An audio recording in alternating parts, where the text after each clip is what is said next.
everybody, and welcome to This Week in Innovation. On today's show, I get a chance to talk with Stas Tushinsky, CEO of Instreamatic. They have emerged as a leader in voice marketing with its voice AI infrastructure for brands, creating new ways for brands and consumers to connect using voice. The company enables ads to basically talk back.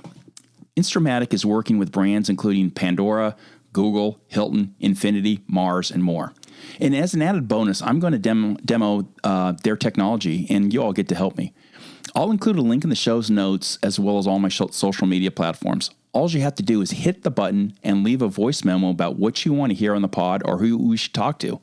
And then Instreamatic's AI will categorize all the answers. I'm really excited to see what the results look like. So give the show a listen and let us know what you think. Hello, everybody, and welcome to This Week in Innovation. Today, we're on the call-in platform. We're off our normal Clubhouse hangout and giving call-in a run. So far, I like it. There's some things that are pretty interesting about it. I already see that Clubhouse has knocked off one of the features that was foundational to call-in, and we'll see how it all shakes out. Now, today, I'm happy to have a guest that we're going to talk a lot about, voice marketing. Stas Tushinsky is with us. He's CEO of Instreamatic, and welcome. Hello, Jeff.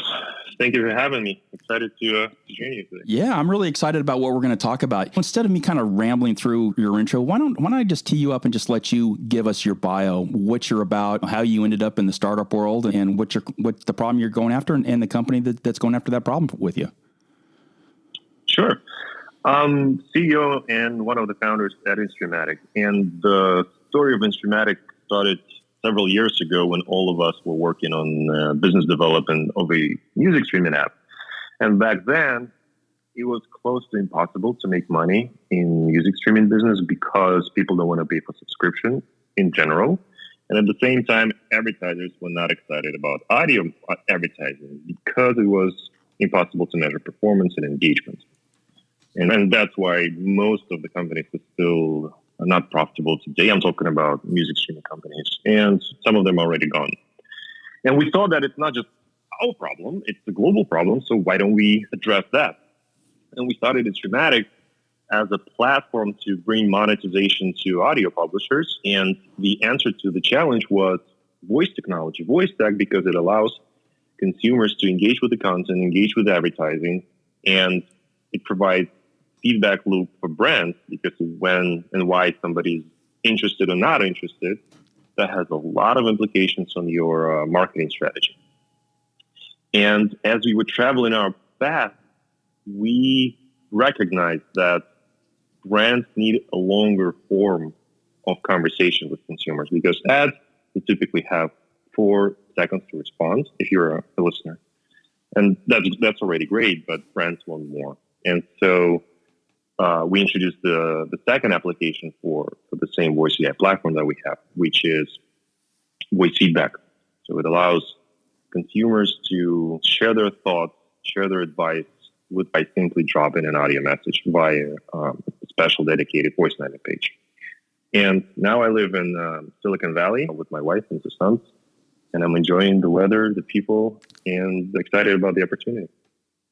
Fantastic. Well, we need more people out here paying taxes, so welcome to my home state. So initially you started off really going after brands, but in looking at what you're doing and just our conversations, your footprint could be potentially a lot farther, a lot bigger than that. How big do you think this platform that you're talking about can get? I think obviously our plan and our goal is to be this dominant player in the voice tech industry. But regardless of who is going to be the leader, I think voice tech in general is going to be everywhere in a matter of years. Because people in brands, they want to interact with each other, because brands create products and services that consumers want to pay for.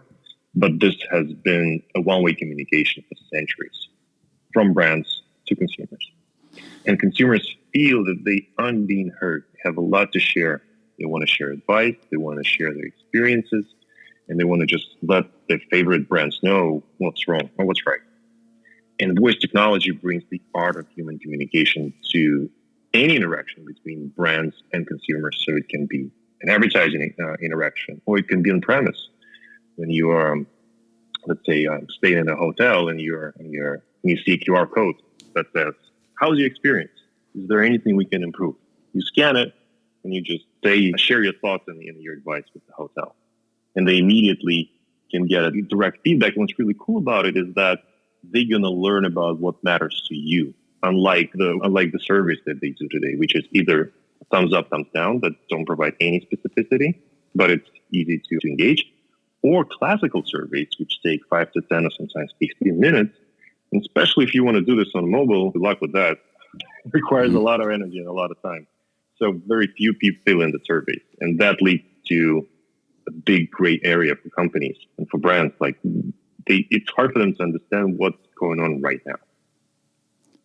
Yeah, so I spent 20 years at Gartner and IHL doing surveys, technical surveys, and they were fairly easy to execute until you had the list additional thoughts or whatever. And so the survey respondent could put whatever in. And to be honest, we always found those to be a mess because one, you couldn't categorize them, or you just had text without really an ability to do anything with that. So how does your solution address that? If I'm in a hotel room and I don't know, I either had a great experience or had a bad experience, I imagine you're just going to get thousands of different types of messages. How would you process that and provide some kind of feedback that would be usable? So we are a voice AI company at the core, and we use this technology to enable the conversation and to understand intent across various applications. And so if we're talking about feedback, then the way it's going to work is, let's say you're in a room and then something is wrong, but it's not the biggest problem that you ever faced. So you go ballistic and you're ready to go downstairs to the lobby and start yelling at everybody. It's not like that. It could be a minor thing, like the case that I had in New York 3 weeks, where I had an Amazon delivery, and they put the package on my bed. This $30. So it's not a big problem, but I took a mental note, and those kind of minor instances, they affect the perception of the experience. And that's how, and attention to details, that's what changed a great company, not just a good company. And feedback is a way to do that, because I'm not going to spend 15 minutes to fill in the survey form just to let them know that it was a dumb decision to put a dirty box on my bed. I can take it off myself, so I don't need help. But I would love just to get the feeling of being heard, that you guys are doing something wrong. That's what it is. Because maybe they're still putting dirty boxes on people's beds like every day, and the hotel management have no idea that's going on. And so I send a voice feedback. On the back end, we analyze what's been said, because if it's irrelevant, then the hotel doesn't need to know. But if it's relevant, then the question is it an immediate response? So if they should pay attention to it right now, or is it just more of a general feedback that should be aggregated into a report, just to provide a bigger picture overview?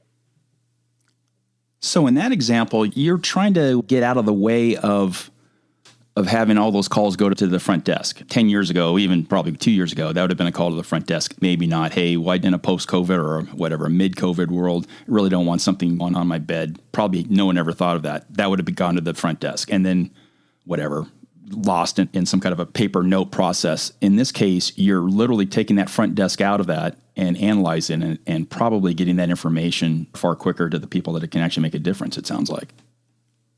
Yeah, but I think there is even more to it, because many instances, they're not that bad.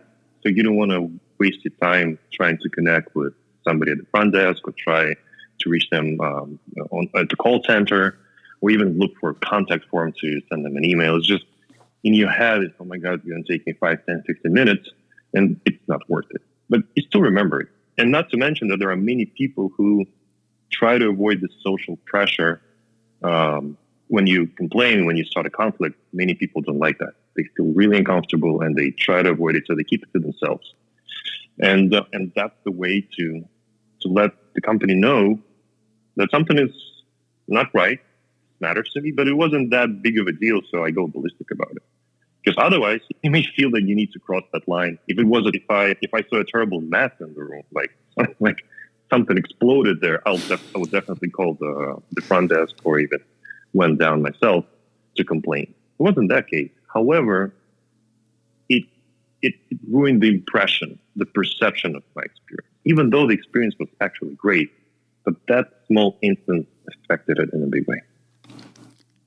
So what you're really talking about there in the hotel experience, I mean, would be applicable to every retailer, anybody with a store, anybody with a customer-facing engagement. Gosh, anywhere where where management has to listen to feedback, either good or bad. That literally is almost every customer, I would think, in the country.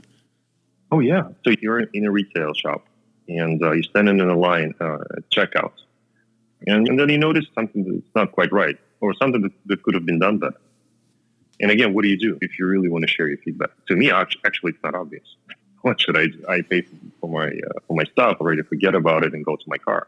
But if I see a QR code that says, "Hey, notice something. If you want to say something to us, or you have an advice for us," that's the way to do it. It takes 15 seconds.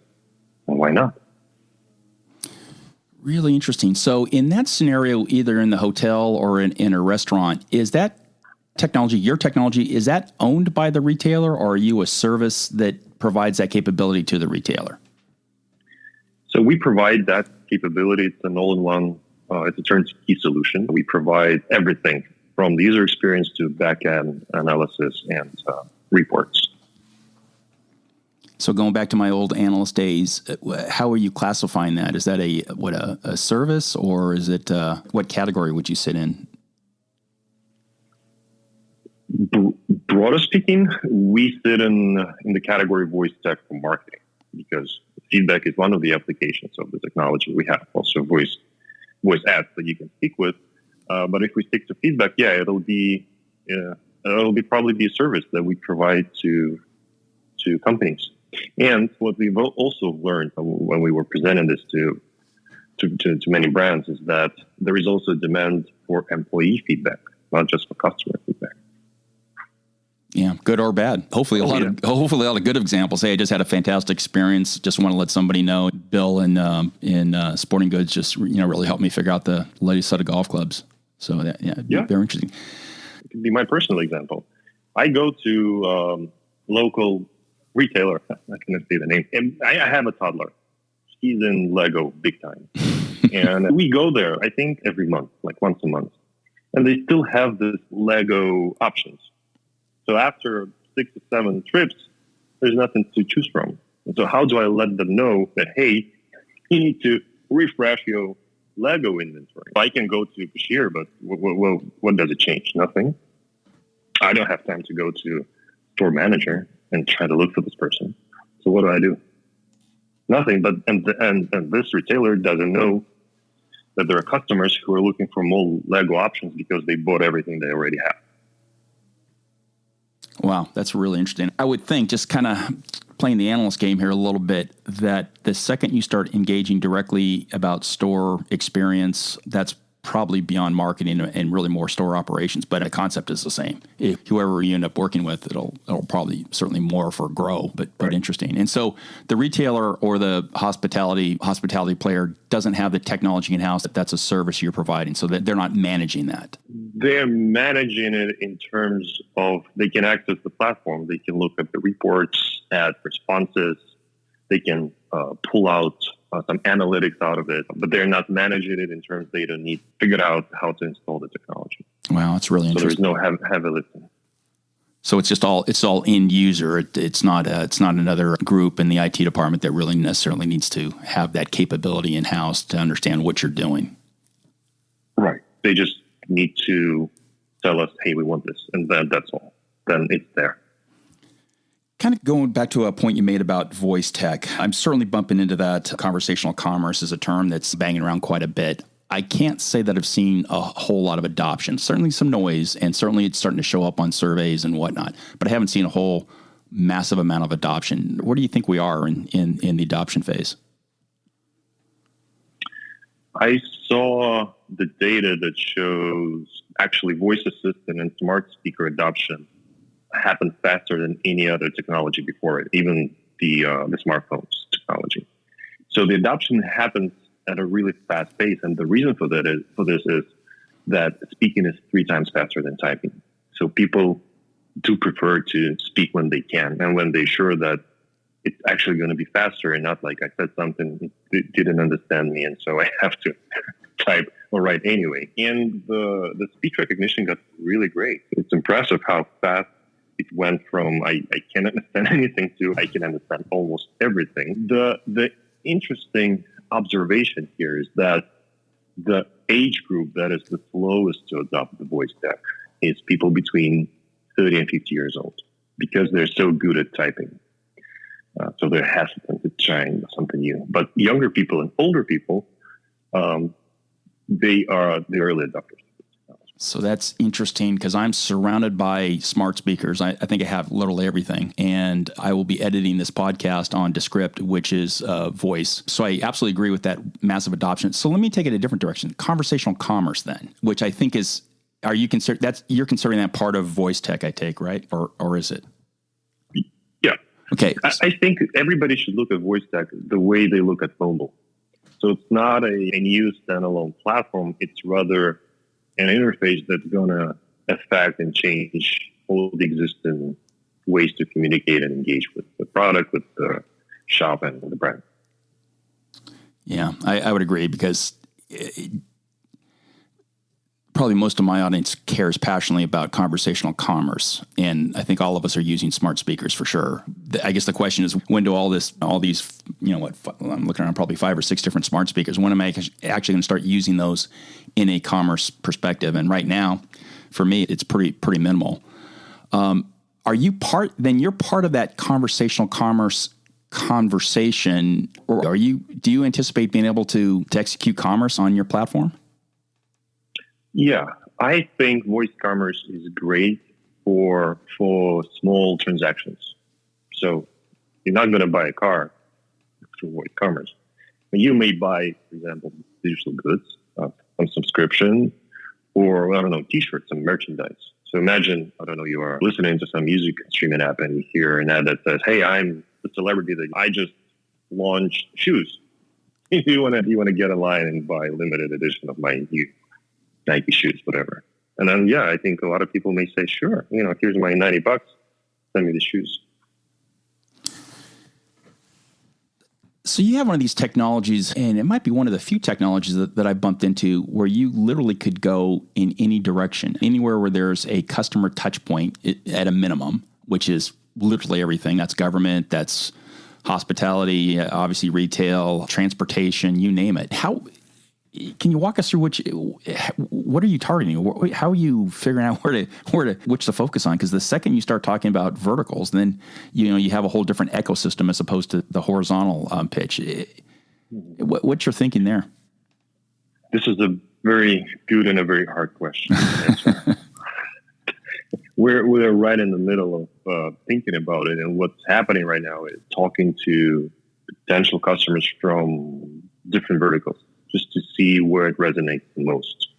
Because I think it's clear that eventually it'll be everywhere, but the big question is, where should we start now? You can't leave us hanging. I mean, do you have an answer? Or Right. All right. I think that retail and hospitality is... As a very neutral observer, only 20 plus years in retail, I would say I'm not sure there's another place that touches, obviously every single engagement is a customer engagement, and literally everyone in the planet interacts with retail in some way, shape, or form, probably at least once a week, if not more times. So that makes sense. Here's what we learned, actually, from the retail industry so far. The people that we spoke with, they don't represent the entire industry, obviously, but they emphasize 2 use cases. One is obviously feedback about their own shop, and second one is they said that they're making money from selling shelf space, and they're looking at this product as a way to monetize that experience by providing their vendors with more customer feedback that customers can leave while they're looking at while they're browsing, or even after they purchase it, if they have, again, a way to have a QR code or the link that would send them to the feedback page. Very interesting. Now, rare is it that I really get to fully demo technology. I don't have a lot of point of sale systems in my house, or I'm really not personally demoing a merchandising system. But in this case, Stas, we get to demo your product. And so you want to walk everyone through what you and I are going to do in the next day or two? Sure. So I'm really excited that Jeff is going to be one of the very first people on this planet to enjoy voice feedback. And so what we're going to do is we're going to put a link in the podcast description and on Jeff's social media pages that would suggest you, the audience, to share your thoughts with Jeff. Like, for example, what topic he should discuss next time, or what guest do you want to hear next time. And the way it works, you click on the link, it goes to a very simple voice landing page with just one button, and this button opens up the mic on your device. It can be desktop, mobile, any device with a browser and the mic. And then you can say what matters to you, what you want to say to Jeff. You can speak for as long as you want, and then you click submit, and that's it. Jeff will get all your feedback. And it's going to be all over the map. And how, I guess we'll find out. And everyone, I'll be happy to come on in a couple of weeks and talk through what this thing looks like. But it could be multiple languages. The pod right now is hitting at least 6 different languages. It's in English, but it's going to different continents. Is it limited to English, or can it be multiple languages that is analyzed? So it can be multiple languages because we're already a global company and we operate in countries with other languages than English. But we need to let the acoustic model know what language we expect to hear. And so this particular landing page is set up for English. So we expect to get English, otherwise the acoustic model will get really confused what's going on there. Okay, and it's an English-only podcast, so the assumption is anybody listening to it would speak English. But I guess that's down the road, that you could work in an individual language at some point and just disclose that the communication back has to be. Yeah, or we can provide 2-3 links to 3 different feedback pages, and each will be dedicated to its own language. So it could be one for English responses, another one for Spanish responses. Very interesting. Last question. We have a lot of university students that are listening to us through the Center for Retail Transformation at George Mason University, and hopefully others. How would you describe, or how did you decide how you wanted to enter the startup world? I talk to you guys all the time. I've never had the guts to do what you're doing, and it's a different skill set. So I'm just curious, what you look like you had a really good job and you went and did this. So how, what was your thought process? That's a good question. I think, and I'm just talking about my personal experience, I think it actually starts with biochemistry.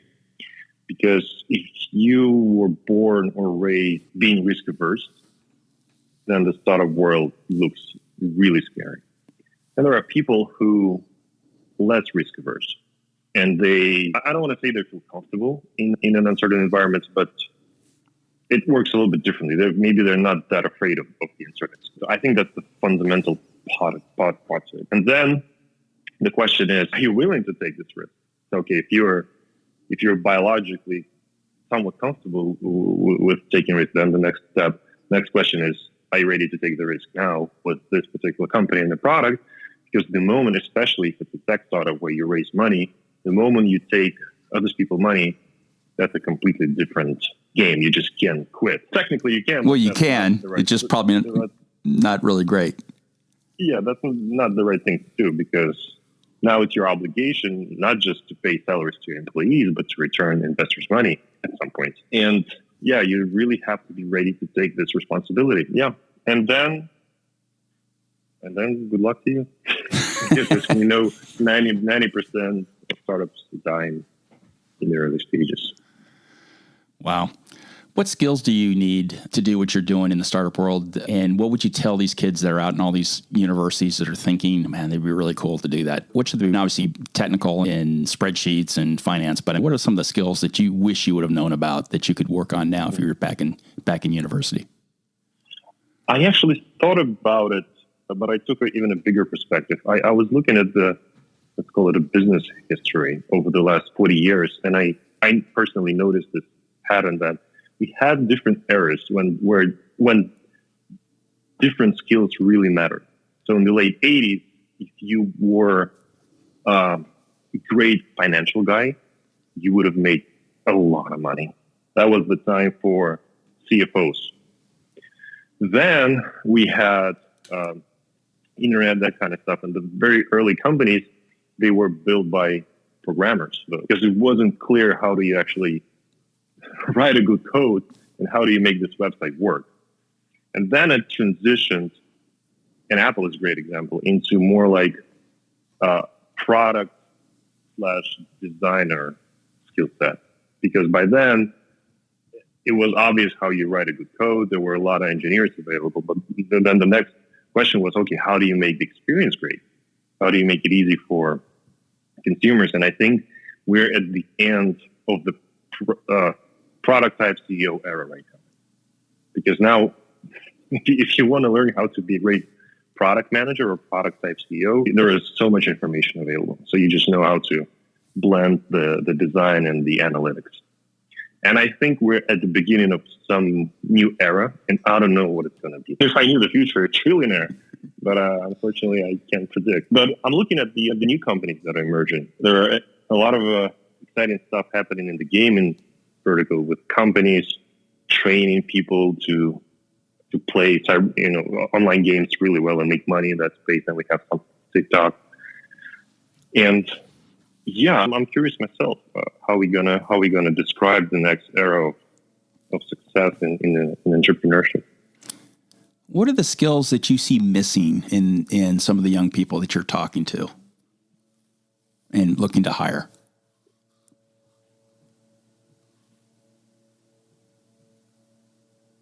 I don't see a trend, actually. I don't see a pattern. It's really personal in terms of its case-by-case basis. Young people, in my opinion, young people are not different from the young people when I was young. Rebellious, they know that they think they're the smartest people in the room and full of energy, full of motivation to change things for better. And that's great. That's what we need when we hire young people. And on the other side of the spectrum, we really want to hire mature people with a lot of experience because they can shape the format and that inspiration. The thing that I keep coming across is just written skills. The ability to write is an opportunity for younger folks to maybe improve that game a little bit. And I don't know if that's because everyone's writing hieroglyphics these days or emojis or whatnot, but that seems to be a theme. And yeah, we'll see. I love the fact that you're not seeing that, and that makes me happy. I'm seeing that, but I'm saying that I don't see that being somewhat different for younger generation today comparing to when we were young. Yeah. It was the same thing. When I was 15 years old, it was hard for me to write a clear message or a clear email. It was really hard. I'm 61 and it's still hard to write, which is why I'm doing audio a lot more than any kind of written material. Now that I think about it, I think maybe at least in the next decade, the people that can learn how to leverage AI and machine learning, maybe they'll be the ones who will get a big advantage in their careers and in entrepreneurship. Well, that's definitely... Because AI, it's not actually about programming. It's really about knowing how to measure it and manage it, and then how to pick the right result. Because AI can generate millions of outcomes a second. And that's where we need humans to pick the best one. On this show, we're all bullish on low code, certainly AI and IoT and all the big five forces underpinning on with low code. So not necessarily having to have programming skills, but certainly having to understand how to manage data and how to set up all the processes. So all good. That was just a fascinating conversation. How can people get? They can reach me on my email, which is stas@instreamatic.com, or on LinkedIn, just my first and last name, Twitter. I don't use Facebook much. Yeah. Fantastic. And we'll have that link out, next couple of days or so? Or can I send the link you already sent to me? Mm-hmm. Yeah. Okay, very good. So we'll be running a live demo of your technology, and we'll see how it all goes. Thanks for joining us today. I really look forward to watching you, and I guess you can be my go-to expert on voice tech. Would love to be that kind of person for you. Excellent. And thank you, Jeff, for having me today. Thanks for tuning into today's episode. For more info, refer to the pod notes below. If you enjoyed this episode, please consider giving us a 5-star rating and review. It really helps us grow. I'm your host, Jeff Roster, analyst at large. If you want to connect, follow us on Twitter at JeffPR or at Brian Sathianathan, or connect with us on LinkedIn. Visit my website at roster.retail.com or Brian's at iterate.ai. Until next time, stay safe and have a great week.